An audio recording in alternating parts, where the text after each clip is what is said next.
we're going to go through the 4 different parenting styles. First, I'm going to just kind of give a little quick description of each of them. The first one, I mean, really, they're no specific order. One of them is authoritarian, and this is something like because I said so. Think dictator is authoritarian regime. Authoritarian is high control and like low warmth. Let's use that word. It's low, like feel good. It's something like go to your room. I won't tolerate that. So it's very, commanding. And what we expect from kids is obedience. And as we're going to get into, it often comes with that obedience has a cost. It often comes with anxiousness, rebellion, or withdrawal from our kids. The second one is permissive. And this might be something like, well, I just want my kids to be happy. And so there's lots of warmth there, but there's very few boundaries. Partly because as a permissive parent, we don't want the conflict. We don't want the resistance that comes from giving boundaries. And we may even say things like, well, okay, but just this once, even though it happens again and again, right? All right, fine. Okay, we'll get it. If okay, you're going to throw a tantrum. So I'll give in. Now, with kids that have permissive parents, they struggle with having limits, obviously. They can also be very impulsive and they lack personal accountability, right? Because they haven't had someone holding them accountable consistently. Okay, the third parenting style is neglectful. Now, I used to think when I first learned about these that neglectful was like, I think there's actually almost another parenting style which would be like abusive. And I used to think that's what neglectful was. It was like abusive, ignoring your children, you're doing drugs while they are doing whatever, and obviously that could fit into neglectful. But what was insightful to me when I learned more about this parenting style is that like I have done some neglectful parenting because it's things like, Don't bother me. don't bother me, or just figure it out on your own. Or it's low warmth, like there's not a lot of connection there, and also low boundaries. So I don't expect much of you, and I don't have much connection with you. Do your own thing. Yeah. It's like you're living in the same house, but everybody's kind of doing their own thing. Yeah, you're disengaged. You're even often unaware of what your kids are doing, or you're overwhelmed. You're so overwhelmed that you really can't even pay attention because you're so worried about everything you have to do and take care of. And so as a result, kids feel unseen, and they often act out to try to get attention, or again, they withdraw. As we talk about the fourth parenting style, which is authoritative, which is the quote unquote best parenting style, I believe that as an authoritative parent, you may intentionally, on purpose, use these different parenting styles as needed. Like sometimes I will intentionally be quote unquote neglectful, like I'm going to let them figure it out because I know it's what they need in that moment. As a specific strategy. It's a strategy. Not as a style, or not because, oh, you're bothering me. I don't have time for you. I'm annoyed. Just figure it out. It's like, wait a minute. I'm going to purposely not help because I think they can figure it out if I don't step in and do it for them.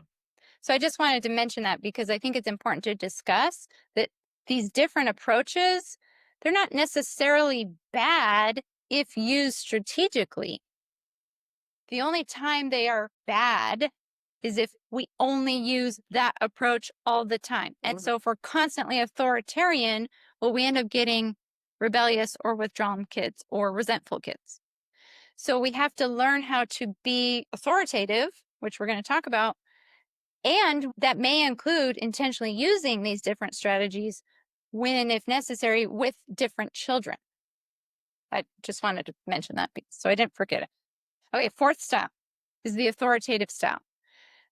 And as you can see, it uses authority in the word, the root, because it does involve authoritarian. Yeah, so does authoritarian. And some people get confused. We'll teach you this, and you're like, "Crap! Which one? I know I had authority. Which one was it?"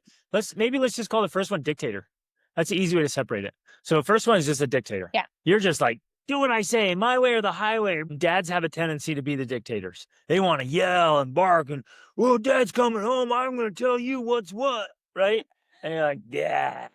but moms can do it too. So let's say the first one's the dictator. Sometimes be very controlling and everything has to be just so and don't do that and Yep.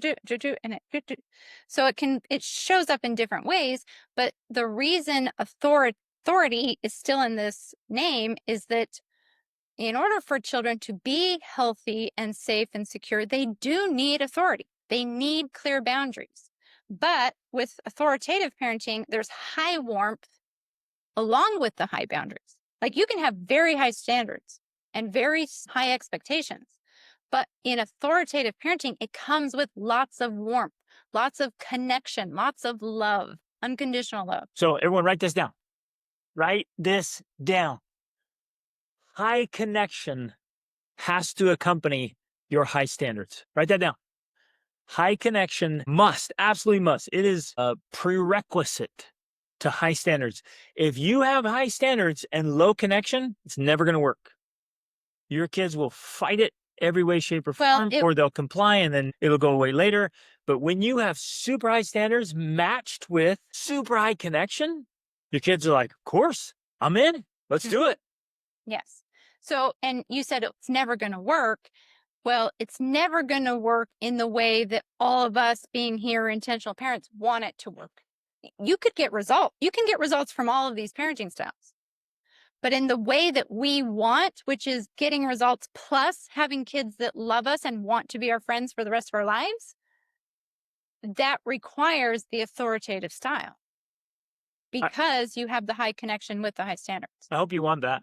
Okay, let me just finish on the authoritative here. So again, high warmth with high boundaries. One example is simply something like you notice that your child's upset. We've talked about this and we validate the feelings, but then we also set the expectation of like, you're allowed to be upset, but you're not allowed to treat me that way because that's disrespectful, right? I'm not going to treat you that way. You shouldn't treat me that way. You can be upset. Here's a way you can express your upsetness. You can go punch this punching bag. You can go punch this pillow. You can go throw things at the trees. I don't know, but you can't hit or you can't yell. That's an example of high love, warmth, but also high boundaries, right? And so as a result, kids feel more emotionally secure. They feel validated. They feel resilient. They feel more respect because they feel the love, but they also see the standards. All right. So can I just chime in on that one? So authoritative means you're earning a lot of respect from your children. So they respect your authority. It's not like you don't have to threaten them. You don't have to say, you better do this because I'm bigger than you. I'm stronger than you. I'll take away things from you. That's the dictator. With authoritative, where you have authority, so you ask them to do something and they're like, yeah, I'll do it. Because they love and respect you and they respect the authority you've earned. Not that I'm your father, so you'll do what I say.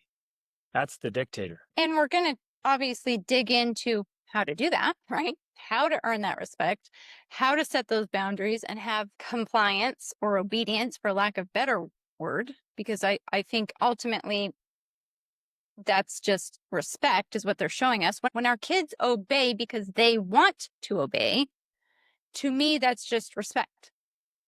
So I just need maybe obedience. you can call it cooperation because I don't want them to comply. And Yeah. This is a little bit crazy here, but I wholeheartedly believe it.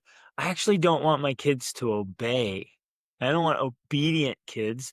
I don't want them to do what I say. I want my kids to think and make the good decision. And I want them to want to do the right thing for the right reason. So they're not obeying my dictatorship. They're actually self-leading. Mm-hmm. And we're teaching, they're like, oh, I want this too. And they're in. Now there's times through childhood and all the phases where you need them to obey. I get it. But overall, is my goal to have an obedient child? No, that makes me a dictator. I want a thoughtful child, Respectful, a respectful child. cooperative. Like, yeah, they're in. Like they want what we want for them. Well, and so to expound on this a little more, because I agree, our goal has not been to have obedient children, but our children are obedient, But the reason they are is because out of their love and respect for us, they do the things that we ask them to do. So if I ask them to wash the dishes or to clean up something, they do it for me because they love me and because they want to do the things I ask them to do. Part of the reason they do that, though, is they also know I don't abuse that privilege. I am very sparing with my asking because I also respect them. Do you see how this is a mutual relationship? I respect their time. I respect the things they're doing and the things they're into. I'm not going to go interrupt them in the middle of whatever they're doing and ask them to do something for me because I'm more important than they are. I respect them. And because I respect them, they respect me. So I just I want to See clarify. that? There's another one you can write down.